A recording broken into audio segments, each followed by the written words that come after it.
حجت اللہ فی الارض رئیس المناظرین حضرت مولانا محمد امین صفدر اکاڑوی، اللہ اس کی قبر پہ کروڑوں اربوں رحمت نازل فرمائے۔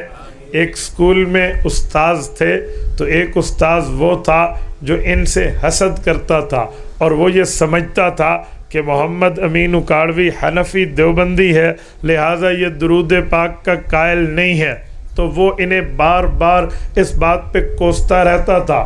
ایک دن وہ ہیڈ ماسٹر کے پاس گیا اور اسے جا کر کہا کہ امین اکاڑوی درود کا قائل نہیں ہے، اسے بلاؤ، اس کی سرزنش کرو، اس سے پوچھو یہ درود پاک کیوں نہیں مانتے۔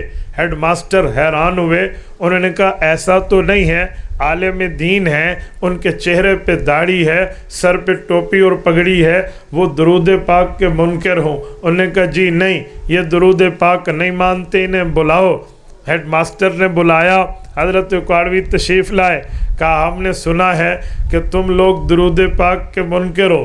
حضرت اکاڑوی نے فرمایا اللہ کی لعنت اس بندے پہ جو اپنے نبی پر درود کا منکر ہو۔ یہ کس نے کہا؟ ہم تو درود پاک کے قائل ہیں، ہم درود کے منکر کو ناری اور بے ایمان کہتے ہیں، ہمارا کوئی درود پاک کے انکاریوں سے واسطہ تعلق نہیں ہے۔ اس نے کہا جی ثبوت دیں۔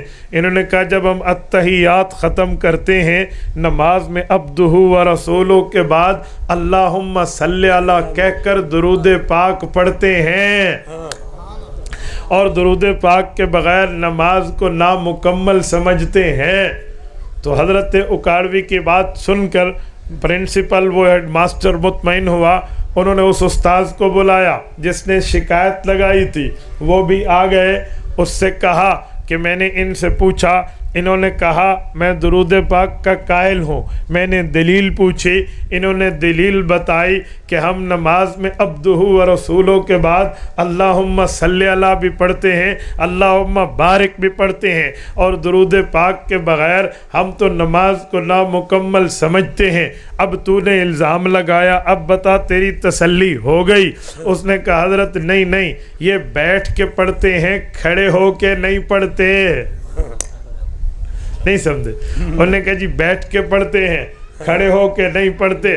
آگے بھی حضرت اکاڑوی رحمہ اللہ تھے، اللہ اس کی قبر پہ کروڑوں اربوں رحمت نازل فرمائے۔ خدا کی قسم رب نے انہیں سمجھانے کا وہ طرز دیا تھا، ہم نے حضرت نانوتوی کو نہیں دیکھا۔ حضرت اکاڑوی کو جس نے دیکھا ہے وہ یہ سمجھتے ہیں کہ اس میں حضرت نانوتوی کی روح بولتی تھی۔ اللہ کی قسم مشکل سے مشکل مسئلے کو آسان سے آسان تر سے آسان ترین بنانے کا ملکہ ان کو حاصل تھا۔ اس ملکے پہ قادر تھے، دوسرے کو فائدہ دینے کے انداز کی گفتگو رب نے انہیں ودیعت فرمائی تھی۔ انہوں نے اس استاذ کو دیکھ کر پرنسپل کو کہا حضرت اس کا الزام غلط ہے، ہم بیٹھ کے درود بھی پڑھتے ہیں، ہم علماء حق کھڑے ہو کر درود بھی پڑھتے ہیں، جب ہم نماز پڑھتے ہیں تو بیٹھ کے درود پڑھتے ہیں، جب جنازہ پڑھنے لگتے ہیں دوسری تکبیر میں کھڑے ہو کر پڑھتے ہیں۔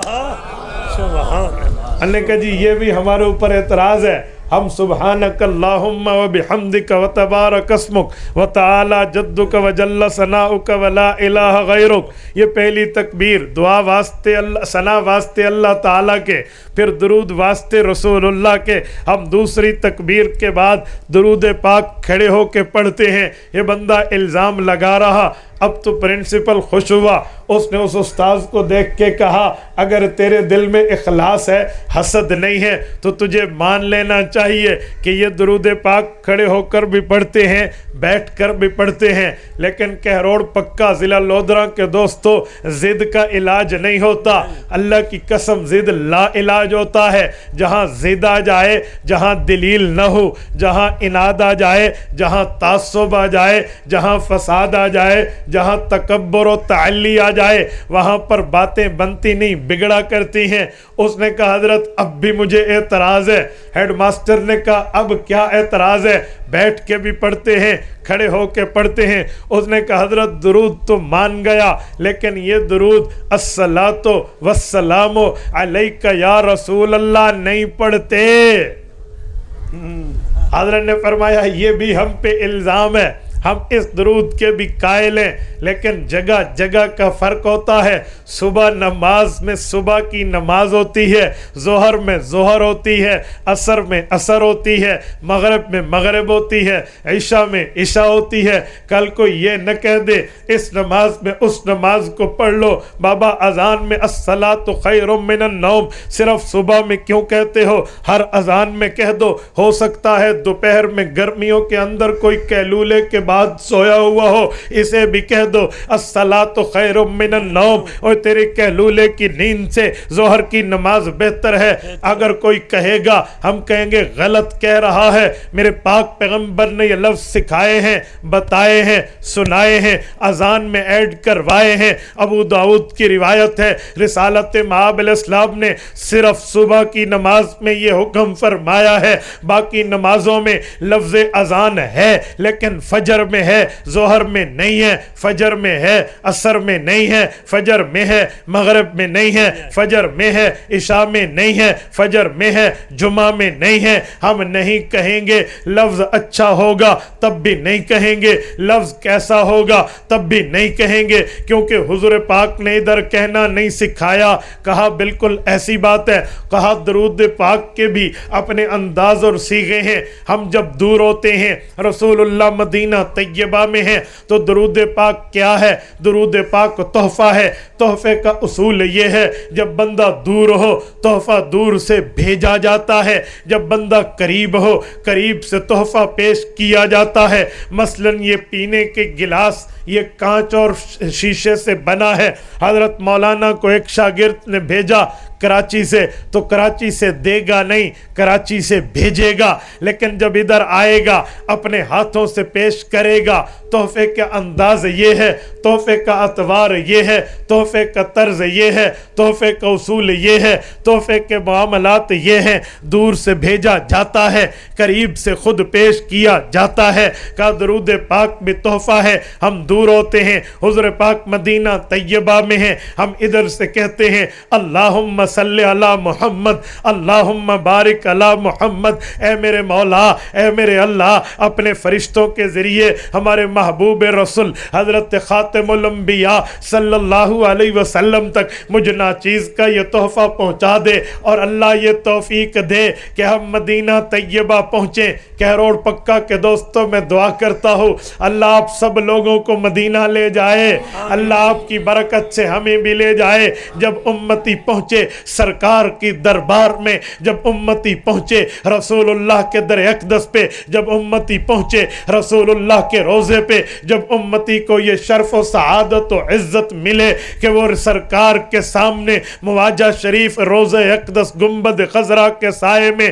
مسجد نبوی میں پہنچے، پھر وہ تحفہ پیش کرے گا، تحفہ بھیجے گا نہیں، کیونکہ سرکار سامنے ہے۔ پھر کہے گا الصلاۃ والسلام علیک یا رسول اللہ، پھر حضور پاک کو کہے گا السلام علیک ایھا النبی، پھر حضور پاک علیہ السلام کو درود پیش کرے گا۔ دور سے بھیجا جاتا ہے، قریب میں پیش کیا جاتا ہے۔ حضرت اکاڑوی نے فرمایا ہم علماء حق الحمدللہ عقل مند ہیں۔ علماء دیوبند کو اللہ نے سمجھنے کے لیے، سمجھانے کے لیے درسگاہ دی ہے، اور مسئلے کو دل میں بٹھانے کے لیے خانقاہ دی ہے۔ ہم درسگاہ کے بھی قائل ہیں، ہم خانقاہ کے بھی قائل ہیں، کیونکہ درسگاہ میں پڑھا جاتا ہے، خانقاہ میں اللہ اللہ کر کے، اللہ اللہ کی ضربیں لگا کے مسئلہ سمجھایا جاتا ہے، افلاک سے کھینچی جاتی ہے، سینوں میں اتاری جاتی ہے، توحید کی میں ساغر سے نہیں نظروں سے پلائی جاتی ہے۔ تو لہٰذا ہم درود پاک کے لیے عقل بندی کا مظاہرہ کرتے ہیں، دور سے اللہ کے ذریعے بھیجتے ہیں، قریب سے حضور کو پیش کرتے ہیں۔ سبحان سبحان تکبیر، ختم نبوت کے اہل سنت والجماعت۔ یہ بات اسی لیے کی ہے کہ ہم درود پاک کے قائل ہیں، ہم ادھر سے فرشتوں کے ذریعے بھجواتے ہیں، ہم ادھر رسول اللہ کو خود پیش کرتے ہیں۔ تو ہم درود پاک کے قائل ہیں۔ مسئلہ یہ ہے کہ الصلاۃ خیر من النوم صبح میں ہے، ظہر میں نہیں ہے، پیش روزے پہ ہوتا ہے، بھیجا ادھر سے جاتا ہے، بس یہ طے ہے۔ مسئلہ یہ ہے ہر جگہ کے معاملات میں فرق دیکھنا پڑے گا بھائی، ہر جگہ کی بات ایک نہیں ہے، ورنہ بندہ پھر ظہر میں بھی اونچی نماز سے قرآن پڑھے، اونچی نماز میں ظہر میں کیوں نہیں پڑھتا، امام آہستہ کیوں پڑھتا ہے، صبح میں اونچی کیوں پڑھتا ہے؟ بابا اس میں عقل نہیں چلے گا، سرکار کا حکم چلے گا۔ حکم سے بے شک بے شک۔ تو حضور کا نام آئے تو کیا کہنا چاہیے؟ یہ میں نے اسی پر آپ کو واقعی اس لیے عرض کیا ہے کہ پتہ نہیں آپ بھی درود پاک کے بارے میں ہمارے اوپر کوئی سوالات رکھیں، کوئی اشکالات رکھیں کہ بھئی یہ درود کے قائل ہیں یا قائل نہیں ہیں۔ مسئلہ لڑائی کا نہیں ہے، اعتراض کا نہیں ہے، فساد کا نہیں ہے، پھڈے کا نہیں ہے، ایک دوسرے کو گالم گلوچ کا نہیں ہے، مسئلہ ایک ہے۔ اگر ہمارا مسئلہ ہمارا مخالف سمجھ جاتا وہ کبھی اعتراض نہ کرتا، اور ہمارا اپنا سمجھ جاتا یہ اس اعتراض کا جواب دے دیتا۔ مسئلہ یہ ہے مخالف نے سمجھا نہیں ہے، اعتراض کر دیا، اپنے نے سمجھا نہیں ہے، جواب نہیں دے سکا۔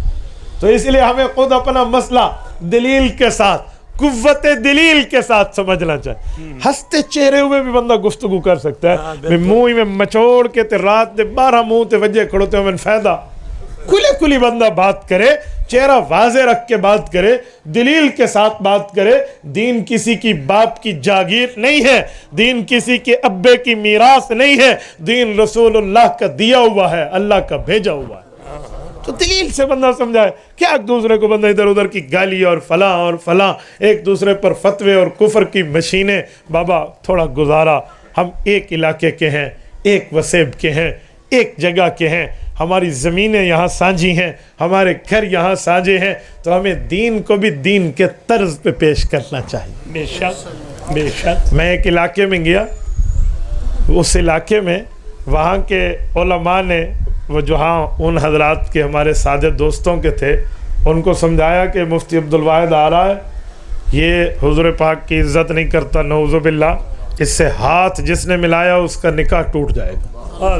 اللہ جانتا ہے کہ روڈ پکا کے دوستو، یہ میں اپنے ضلع ڈیرہ اسماعیل خان کے علاقے پنیالہ کی بات کر رہا ہوں، بہت سخت علاقہ ہے وہاں کا۔ دیوبندیت کا کھلا پروگرام ہم نے پہلی مرتبہ جا کر وہاں چگونا چوک پر پہلی مرتبہ کیا۔ تو جب میں گیا تو وہاں کے لوگ جلسوں میں آئے، لیکن اسٹیج پہ ہمارے مجمع میں چند بندے ہمارے، باقی سارے باہر ٹھہرے اور یوں ٹھہرے، یوں۔ پشتون روایت میں تو مہمان کی عزت ہے، ہاتھ نہیں ملا، جی خیریت خیریت ماشاءاللہ خیریت ہے، ہاتھ نہیں ملاتے تھے کہ مولوی آنکھ بھی تمہاری ران گئی، اندر ہاتھ شت کوئی نہیں ملا۔ اتنے پریشان، میں بڑا حیران تھا کہ یار ہاتھ نہیں ملا رہے، پتہ نہیں ہوں ہاتھ ملا ورنہ رن چھٹ دی ہے، کوئی نواں مسئلہ سے کراڑ نال ہاتھ ملا ورنہ رن نہیں چھٹ دی۔ مولوی اتنی گانڈ کوئی کھلی کھلی تو نہیں لیندہ، جو قبول ہے تو اللہ دے خارج کر ویندا ہے، کوئی پکی ہوندی ہے۔ لیکن میں بہت حیران تھا۔ بہرحال میں نے سیرت النبی پر بات شروع کی اور اس طرح سوالات و جوابات کو حل کیا۔ میں نے کہا ہمارے اوپر الزامات ہیں، لوگ کہتے ہیں مسلمانوں دیوبندیوں، تمہارے مولانا تھانوی نے لکھا ہے نماز میں گدھے گھوڑے کا خیال آئے نماز نہیں ٹوٹتی، نبی کا خیال آئے نماز ٹوٹ جاتی ہے۔ میں نے کہا لعنت ہے اگر حضرت تھانوی کی تم نے ایسی بات ثابت نہیں کی، کہیں نہیں لکھا ہمارے بزرگوں نے، بلکہ تو یہ ہے ہم جب اللہم صلی علی محمد کہیں گے تو نماز میں حضور کا خیال آئے گا۔ پیغمبر کے خیال آنے سے نماز کیسے ٹوٹتی ہے؟ وہ ایک عام سی بات کو اٹھا کے آپ نے کہاں پہ کہاں لگا دیا، کوئی حضرت تھانوی نے نہیں لکھا۔ اور اس طرح درود پر اور فضائل پر میں نے حقیقی موقف پیش کیا، اعتراضات کے جوابات پیش کیے۔ رب جانتا ہے میرا جلسہ ختم نہیں ہوا تھا، وہ جو باہر جتنے بندے ٹھہرے تھے وہ آہستہ آہستہ آتے ہمارے پنڈال میں بیٹھ گئے، پنڈال بھر گیا۔ جلسے کے بعد لوگ مجھے گلے لگا کر ملے اور انہوں نے اپنے مولویوں کو کہا بھی اگر اسے حضور کی قدر نہیں آتی تو پھر تم ہمیں کیا سمجھاتے ہو؟ میرا اللہ جانتا ہے آج ہم وہاں جائیں نا اس علاقے میں، وہاں شہر کے اڈے سے لے کر وہاں تک استقبال کے لیے گلی بھر جاتی ہے۔ مسئلہ یہ ہے کہ جھوٹ نہ بولو نا یار، مسئلہ یہ ہے کہ سچ بتاؤ یار، سچ بولیں، ان صدق ینجی والکذب یہلک، سچ بندے کو نجات دیتا ہے، جھوٹ بندے کو گمراہ کرتا ہے۔ ہم دین پہ بھی جھوٹ بولیں، ہم دین کے اوپر یہ میرا اللہ جانتا ہے. ان حضرات میں سے مجھے کسی نے نہیں کہا اس عنوان پہ بات کرو, سب نے کہا سیرت, لیکن یہ سیرت سے ریلیٹڈ ہے کہ سیرت سے متعلق ہے, تب ہم یہ بات کریں گے, بات سمجھائیں گے تو بات بنے گی. توجہ ہے نا آپ کی؟ تو حضور کے نام پہ کیا کہنا چاہیے؟ صلی اللہ علیہ وسلم. آپ جتنے ساتھی ہیں, میں آپ سب سے ایک بات کا وعدہ لیتا ہوں, آپ میرے ساتھ وعدہ کیجئے ہاتھ کھڑا کر کے. اور ایک منٹ پہلے بات سن لیجئے, کیا آپ سارے رسول اللہ کے درود کے قائل ہیں یا نہیں؟ ادھر سے درود پڑھیں, کون لے جائے گا؟ بولیے بولیے بولیے, ہاتھ کھڑا کریں جس کا عقیدہ اور نظریہ ہے. ادھر سے درود پاک پڑھیں, کون لے جائے گا؟ رسول اللہ کے روزے پڑھیں تو رسول اللہ آپ خود سنیں گے. رسول اللہ خود سن, جو کہتا ہے حضور خود سنیں گے, وہ ہاتھ کھڑا کریں. رسول اللہ اپنے روزے اقدس سے خود درود پاک سنیں گے. جزاکم اللہ. میں عقیدے اور نظریے کی بات ہر جگہ کیا کرتا ہوں.